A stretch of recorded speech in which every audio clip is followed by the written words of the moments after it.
Assalamualaikum warahmatullahi wabarakatuh. Nah, untuk pertemuan kali ini masih di sistem produksi makanan khas daerah. Kita akan membahas karakteristik umum dari makanan khas daerah itu sendiri.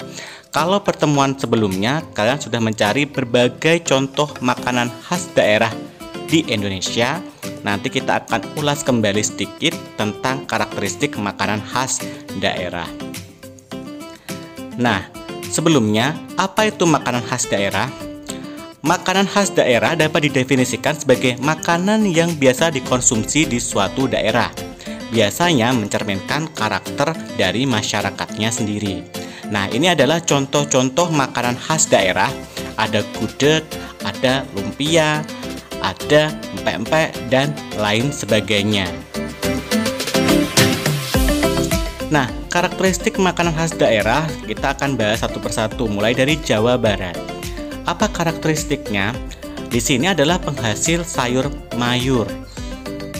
Jadi tak heran nanti banyak makanan yang menggunakan sayuran. Kemudian ada olahan ikan yang dipepes.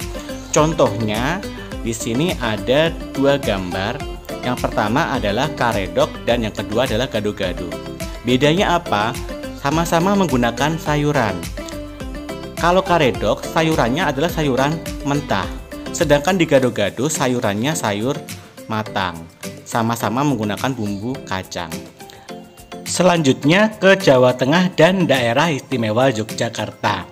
Nah, apa karakteristiknya? Biasanya menggunakan banyak bumbu, terutama bawang putih sebagai bumbu yang dominan.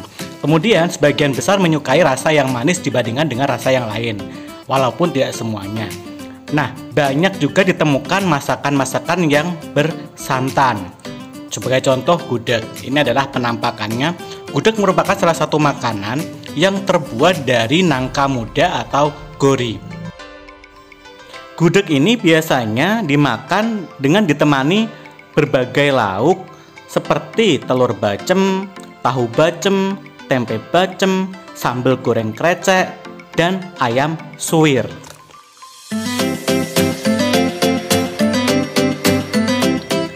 Oke, selanjutnya ke Jawa Timur. Nah, di Jawa Timur ini terasi dan petis digunakan sebagai pemberi rasa pada masakan. Biasanya dicampur sebagai sambal. Nah, teknik memasaknya ada yang direbus, digoreng, dipepes, hingga dibakar. Dan memiliki cita rasa yang sedikit pedas. Contohnya ada rujak cingur dan tahu tek. Nah, ini adalah contoh penampakannya. Yang pertama ini adalah rujak cingur dan yang kedua adalah tahu tek. Dua-duanya menggunakan sambal kacang dengan campuran petis. Nah, ciri khas rujak cingur sendiri ini adalah adanya cingur. Cingur ini dapat diartikan sebagai moncongnya sapi atau bibirnya sapi. Nah, itu yang membuat khas dari rujak cingur selain adanya sayur dan buah. Sedangkan di tahu tek itu hampir sama, ya menggunakan sambal kacang yang dicampur dengan petis.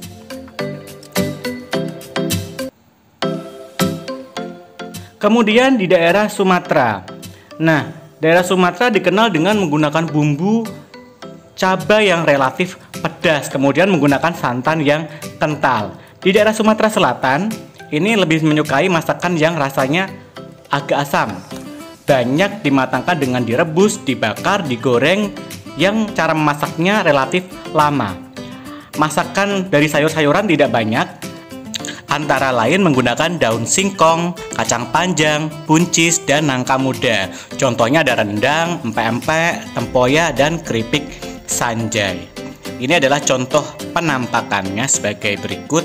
Ini ada rendang, kalian pasti pernah memakannya. Kemudian ada empek-empek juga dengan ciri khas kuah cukonya yang agak asam. Nah, ini ada keripik sanjay terbuat dari singkong dan rasanya sangat pedas. Ini ada tempoyak. Tempoyak ini adalah hasil fermentasi dari buah durian. Kalau ini ikan patin tempoyak. Jadi ikan patin yang diberi bumbu tempoyak tadi. Nah, kita lanjut ke Sulawesi. Nah, di Sulawesi ini banyak makanan yang menggunakan ikan dengan rasa yang asam pedas. Contohnya di sini adalah bubur jagung, ada kaledo, ada palomara, uwemboy, utakelo, dan lain sebagainya. Nah, ini adalah contoh gambar kaledo. Kaledo ini seperti sop buntut, tapi tidak menggunakan buntut, melainkan kaki lembu donggala. Kaledo itu diambil dari kaki lembu donggala. Kemudian yang kedua ada palomara. Ini adalah seperti sop ikan menggunakan kuah kuning dari kunyit. Nah, kemudian yang selanjutnya adalah uwemboy. Uwemboy ini seperti sop daging yang terbuat dari tulang rusuk sapi. Nah, satu lagi di sini ada utakelo. Kalau dilihat sekilas bentuknya seperti cendol, mirip. Nah, namun ini bukan cendol. Kita ulas dari namanya. Uta itu di bahasa timur diartikan sebagai sayur. Nah, sedangkan kelo, orang timur sering menghilangkan huruf terakhir dari sebuah kata. Kelo ini berasal dari kata kelor.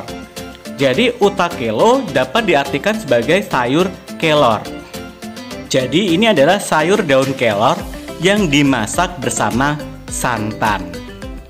Nah, selanjutnya tugasnya apa? Mencari karakteristik umum makanan khas daerah dan contoh makanan khas daerah. Selain yang sudah saya sebutkan tadi, meliputi kelima daerah ini. Yang pertama Kalimantan, Papua, Nusa Tenggara Timur, Nusa Tenggara Barat, dan Maluku. Nah, apa yang kalian lakukan? Ditulis tangan di buku tulis kalian masing-masing, diberi nama di bagian atasnya, difoto, kemudian dikumpulkan melalui penanggung jawab mapel PKWU. Sekian, selamat mengerjakan dan terima kasih.